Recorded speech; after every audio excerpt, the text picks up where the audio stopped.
प्रिय मित्रों, नमस्कार। जय सिया राम, जय महाकाल। इस दौरान पूरे भारत में आईएमए के अध्यक्ष जयलाल जी की जय जयकार है। पहले तो उन्होंने 1000 करोड़ का दावा दायर कर दिया बाबा रामदेव जी पे मानहानि का। भारत में कुल रजिस्टर्ड डॉक्टर 12,55,000 के लगभग हैं, जिसमें से 3,07,000 के लगभग जो हैं 3,27,207 लोग जो हैं वो आईएमए के डॉक्टर्स मेंबर हैं। इनकी वेबसाइट आईएमए के आज देखा मैंने। तो अगर ये 1000 करोड़ बाबा रामदेव से इनको मिल भी जाएं, दे भी दें वो, तो हर डॉक्टर की मानहानि हुई जो भी आईएमए के मेंबर है तो उसको 30,561 रुपये 69 पैसे मिलेंगे। तो मुझे तो हंसी आई कि कितने की मानहानि हुई हर डॉक्टर की, क्या इतनी ही वर्थ है हर डॉक्टर की? अपने साथ जयलाल जी बाकी जो बेचारे ईमानदार डॉक्टर हैं उनकी भी फजीहत करा रहे हैं। फिर डॉक्टर जयलाल जी का कहना है कि आयुर्वेद जो है साहब वो नॉन साइंटिफिक है, अनसाइंटिफिक है और क्लिनिकली टेस्टेड नहीं है। आयुर्वेद तो हजारों साल से क्लिनिकली टेस्टेड है।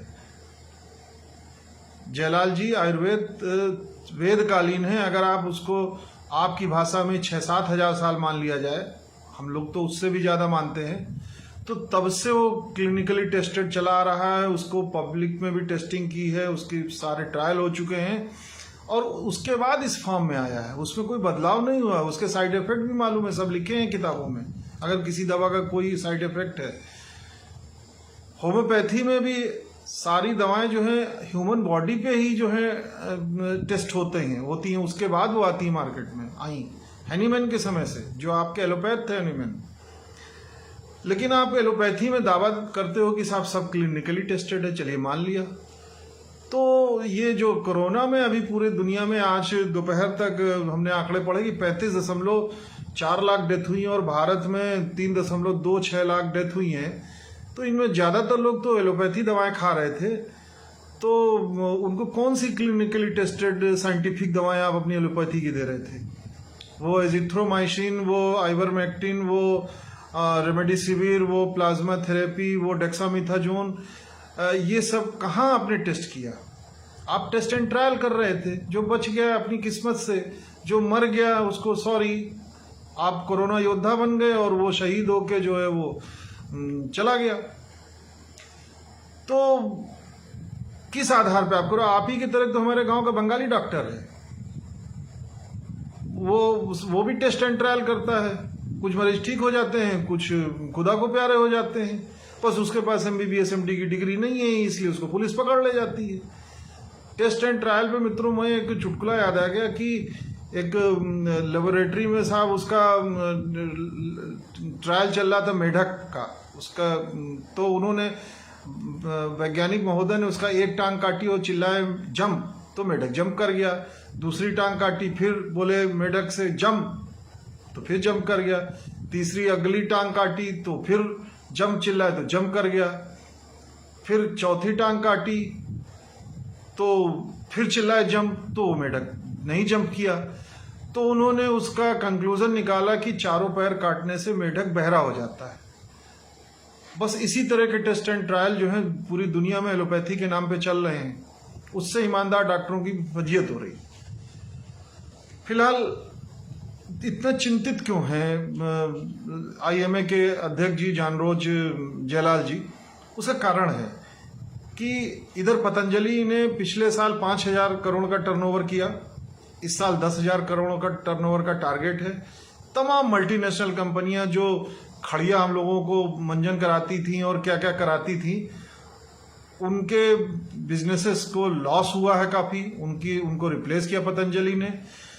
आईएमए जो बेचता था पेंट और वो टूथपेस्ट और वो LED बल्ब, उसको सबको आईएमए सर्टिफाई करके बेचने में मदद करता था। उन सब पे भी जनता की निगाह जा रही है।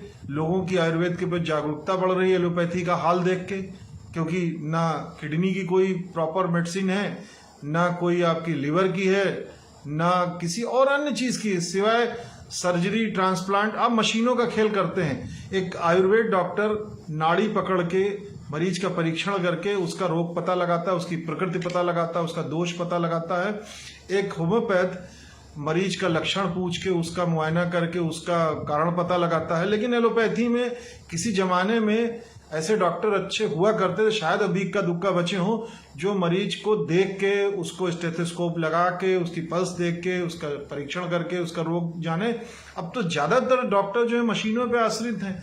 फिजिक्स, केमिस्ट्री और इलेक्ट्रॉनिक्स, इसके ऊपर पूरा मेडिसिन जो एलोपैथी मेडिसिन जगत है पूरा आश्रित हो गया है। फिजिक्स ने और इलेक्ट्रॉनिक्स ने मिलकर जो मशीनें निकाली और केमिस्ट्री ने जो साल्ट निकाले, एमआर आके वो बता जाता है, वही दवा दे देंगे। उसके पहले जो है आप सारे टेस्ट करा लोगे, जितने भी टेस्ट होंगे, ज़्यादातर डॉक्टर्स की पैथोलॉजी से सेटिंग है तो ज़्यादा से ज़्यादा टेस्ट लिखने हैं, तो वो उनकी जो रिपोर्ट आएगी उस आधार पे अपना ट्रीटमेंट कर देंगे। अगर ठीक हो गया तो ठीक है, और नहीं तो उसका आगे का रास्ता बता देंगे। लास्ट रास्ता उसका जो है वो ऑपरेशन और ट्रांसप्लांट और वहाँ तक जाता है जब तक मरीज बिल्कुल कंगाल ना हो जाए या स्वर्गीय ना बन जाए। ज़्यादातर का यही हाल है।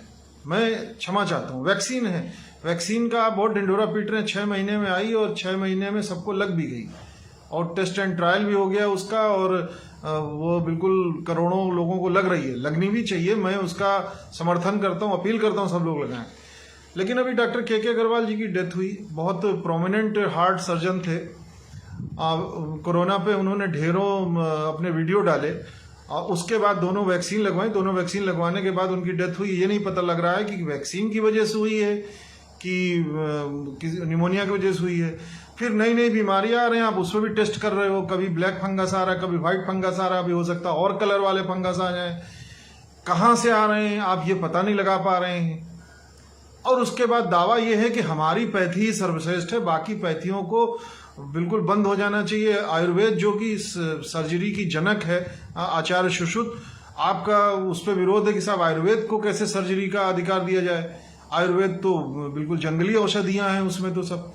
तो आप कैसे दावा, जब आप खुद नहीं कर पा रहे हैं तो दूसरों का विरोध किस आधार पर करें। मिक्सोपैथी, पूरी पैथोलॉजी आपकी जागीर नहीं है एलोपैथी की। पैथोलॉजी तो फिजिक्स और इलेक्ट्रॉनिक्स की देन है, उस पर तो कोई भी इस्तेमाल कर सकता है। आप कल को कहिए कि शीशी और रैपर और वो जो पत्ते आते हैं दवाई के, वो भी आपका पेटेंट है, वो सब कोई और इस्तेमाल ही नहीं कर पाएगा। तो ये तो गलत है। हालांकि पेटेंट एक्ट भी एक साजिश के तहत ही लाएगा, जिसका सबसे ज़्यादा फार्मास्यूटिकल उद्योग एलोपैथी ही कमा रहा है। 5 पैसे की लागत की दवा 500 रुपये में बेच रहा है पेटेंट के तहत। तो कम से कम मानवता के नाम पे ऐसा शर्मसार तो ना करिए इस दुनिया वालों को। तो मेरा कहना है, फिर आगे आप कहते हैं कि साहब वो इसमें जीसस की कृपा से मैं चाहता हूँ सारे क्रिश्चियन डॉक्टर्स जो हैं वो लोगों को पर जीसस की कृपा लुटाएं। तो जीसस की कृपा अगर लुटनी थी तो भाई यूरोप में क्यों नहीं लुटी और अमेरिका में क्यों नहीं लुटी, जहाँ यहाँ से ज़्यादा लोगों की मृत्यु दर है प्रति लाख। भारत से में तो पूरी वैश्विक औसत का आधी है, 200 कुछ है खाली 1 लाख पे। अमेरिका ले लीजिए, यूरोप ले लीजिए, इटली ले लीजिए, जहाँ वेटिकन खुद है। खाली गरीब देशों में जीसस की कृपा क्यों आप पैसे और लालच के बल पे फैलाना चाहते हो, इलाज के बल पे। वो करुणा और सेवा और दया के नाम पे हम देख चुके हैं कि लोग बच्चा बेचते हैं। इलाज के नाम पे, मदद के नाम पे, शिक्षा के नाम पे किस तरह गरीबों को भ्रमित करके उनको बेवकूफ़ बना के कन्वर्जन कराते हैं। किस तरह चंगाई मेले लगते हैं, इसमें हालेलुया हालेलुया चिल्ला के फूहड़ हरकतें होती हैं। और HIV से लेके एड्स से लेके उस कोरोना तक सारी बीमारियों को ठीक होने का दावा किया जाता है। मैं दर्जनों वीडियो आपको भेज दूंगा। कभी आपने उस पर आवाज़ नहीं उठाई कि नॉन साइंटिफिक हैं। संत का दर्जा देने के लिए चमत्कार घोषित किए जाते हैं, ढूंढे जाते हैं। वो कितने साइंटिफिक हैं सर। तो आपका आस्था हमारी आस्था मजाक। एलोपैथी, पैथी, आयुर्वेद, सिद्ध, यूनानी, होम्योपैथी, योग, ये सब मजाक तो सर आप कर रहे हैं लोगों से। और उसका कारण है कि आपको डर लग रहा है कि आपके एलोपैथी जगत का मार्केट शेयर छिन न जाए, क्योंकि जो रिपोर्ट्स बता रही हैं उसके हिसाब से आयुर्वेद का डिमांड बढ़ रही है। जो मेरे पास आंकड़े हैं उसमें 2016 में भारतीय हर्बल उद्योग का रेवेन्यू $578 मिलियन था, मतलब 4184 करोड़ रुपए। और इकोनॉमिक टाइम्स की 23 नवंबर 2018 की रिपोर्ट के हिसाब से वैश्विक आयुर्वेद मार्केट 2015 में $3.4 बिलियन था, जो 2022 तक $9.7 बिलियन होने का अनुमान है। ये आपको डर लग रहा है? क्यों डर रहे हैं सर? आपका मार्केट तो बहुत बड़ा है। 2021 में जो भारत का घरेलू फार्मा मार्केट है वो $41 बिलियन होने का अनुमान है, लगभग 2,97,448 करोड़ रुपए का, जो 2024 तक $65 बिलियन हो जाएगा, 2030 तक 120 से 130 बिलियन तक हो जाएगा। क्यों डर रहे हैं आप? भारत का अस्पताल उद्योग 2017 में 61.79 बिलियन का था, जो 2022 तक 132.84 बिलियन हो गया। ये सब पूरा पैसा एलोपैथों को जा रहा है, सब फार्मा को, डॉक्टर को, हॉस्पिटल को, सब वहीं जा रहा है, पैथोलॉजी को। उसके बाद जीडीपी पे का 2.5% सरकार अब खर्च करने जा रही है स्वास्थ्य पे, तो वो भी सब एलोपैथ को जाए, क्योंकि पूरे देश में गली मोहल्ले में हर जगह एलोपैथी है। क्यों आप इतना घबराए हुए हैं? तो हेल्थ इंश्योरेंस, IRDA की रिपोर्ट के मुताबिक पिछले 2019-20 में 40,026 करोड़ रुपए के दावों का भुगतान किया गया, 168 लाख दावे आए थे, अलग अलग क्लेम्स। तो ये सब भी क्योंकि ये सब एलोपैथी क्या, क्योंकि एलोपैथी के अलावा मेडिक्लेम में कोई और अलाउड ही नहीं है। हेल्थ इंश्योरेंस में सब जाता है एलोपैथी को। तो आप क्यों इतना परेशान हो? परेशानी का कारण है कि डॉक्टर्स के ऊपर फार्मा लॉबी का दबाव है, फार्मा लॉबी के ऊपर वैश्विक फार्मा लॉबी का दबाव है। और स्थिति क्या है, आप कुछ यूं समझिए, पूरी दुनिया का जो फार्मा इंडस्ट्री का ग्लोबल मार्केट है वो 2020 में $1.23 ट्रिलियन था, और ग्लोबल हेल्थ इंश्योरेंस का 2020-21 का बिजनेस जो था वो $1.1 ट्रिलियन था। ग्लोबल वैक्सीन मार्केट खाली आपकी 2019 में 41.7 बिलियन थी, जो 2024 तक 58.4 बिलियन हो जाएगी, मतलब है। और पूरी हेल्थ इंडस्ट्री जो ग्लोबल है वो 2018 में 8.45 बिलियन थी, जो 2022 तक $10 बिलियन होने का अनुमान है। सर्जिकल इक्विपमेंट आपके पूरी दुनिया में जो ग्लोबल मार्केट 2020 में 9.32 बिलियन थी, जो 2021 में 12.79 बिलियन हो जाएगी। तो जब इतनी बेशुमार दौलत बरस रही हो तो उसमें कोई रुकावट आने का अंदेशा भी हो जरा सा भी, तो उसको शुरू से ही जड़ उखाड़ के धर देना है। इसी वजह से ये आयुर्वेद का और दूसरी पद्धतियों का विरोध चल रहा है। अब जो आप कह रहे हैं कि जीसस की कृपा बरसेगी, इसके पीछे भी कारण है, मैं बताता हूं। दुनिया की जो सबसे बड़ी दवा कंपनी है वो है फार्मा कंपनी, वो है जॉनसन एंड जॉनसन। उसका पिछले साल का रेवेन्यू 2020 का है 56.1 बिलियन मतलब 4,06,128 करोड़। आप जानते हैं हांगकांग और यूएई जहां पे वो आपका दुबई है और सिंगापुर, इन सबके जीडीपी से कहीं ज्यादा खाली जॉनसन एंड जॉनसन का है। फाइजर दूसरे नंबर पे जिसका 51.75 बिलियन मतलब 3,74,637 करोड़ रुपए। तमाम देशों की जीडीपी से ज्यादा, 100-125 देशों की जीडीपी से ज्यादा इनका रेवेन्यू जनरेशन है। ऐसी इसमें छठे नंबर पे ग्लैक्सो है, इसमें क्लाइंट जिसका 44.27 बिलियन ये फाइजर की सहयोगी कंपनी है। जो शुरू की मैं पूरी लिस्ट है 10 कंपनियां, उसमें से शुरुआती 9 जो हैं, पहली 9, 10वीं तो चाइना की है, वो सब जो 9 हैं वो ज्यादातर ईसाई देशों की हैं या ईसाई धर्मनिष्ठ लोगों द्वारा संचालित हैं। ऐसी बाकी भी ये तो टॉप है, बाकी बॉटम में तो बहुत सारी पड़ी हैं, असंख्य। उसके बाद नीचे आइए तो जो और मल्टीनेशनल कंपनियां हैं, जैसे एप्पल है, आपका अल्फाबेट है, माइक्रोसॉफ्ट है, बर्कशायर हैथवे है, अमेजॉन है, जनरल इलेक्ट्रिक है, फ्लिपकार्ट है, पेप्सी है, कोका कोला है, ढेरों कंपनियां हैं।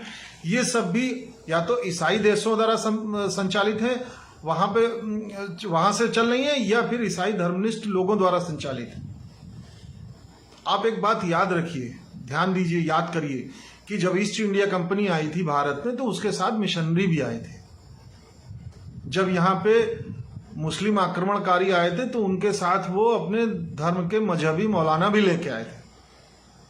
क्योंकि जब भी कोई आता था यहाँ व्यापार करने या यहाँ कब्जा करने तो धर्म साथ लाता था, क्योंकि धर्म आपको सहूलियत प्रदान करता है। जब यहाँ पे आप ही का धर्म हो जाए, आप ही की भाषा हो जाए, आप ही किसी कल्चर हो जाए किसी भी देश में, तो वहाँ नौकरी करने या व्यापार करने में बड़ी सुगमता होती, शासन करने में भी बहुत सुगमता होती।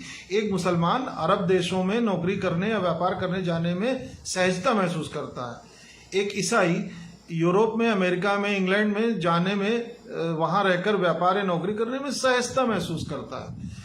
तो धर्म एक बहाना है, व्यापार आगे बढ़ाना है। तो जो ये कंपनियां जो है वो मिशनरीज को इसीलिए बढ़ावा देती है। ये पैसा जो आता है, आप हमको एक फिलोसफर की किताब के बारे में हमने पढ़ा है, एब्रो मैनहट्टन, उन्होंने एक किताब लिखी है द वेटिकन बिलियंस।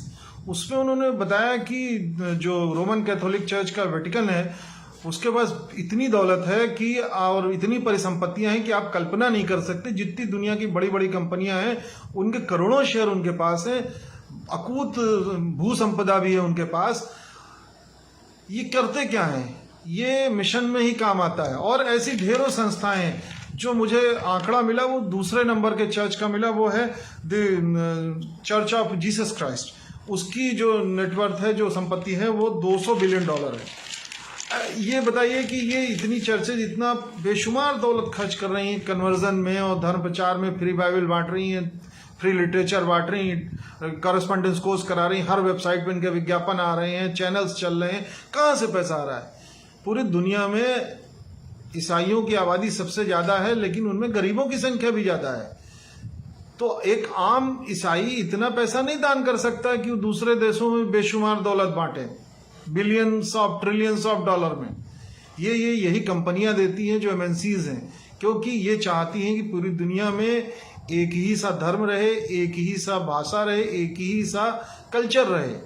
इसीलिए ये तमाम डेज मनाएंगी, तमाम वेस्टर्न कल्चर को बढ़ावा दे रही, खान पान में, रहन सहन में, पहनावे में, शिक्षा में, ताकि इनके बिजनेस को सुचारू रूप से ये आगे बढ़ा सकें।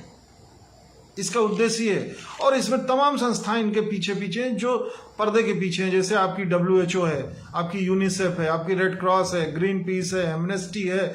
ये सब प्रत्यक्ष या अप्रत्यक्ष इस तरह की सैकड़ों संस्थाएं लगी हैं जो खाली ये सब काम मिशनरीज को ही नहीं मदद करती, ये किसी भी देश को तोड़ने में मदद करती, ताकि ये अपने मिशन को पूरा कर सके मिशनरीज के जरिए या दूसरे जरिए से।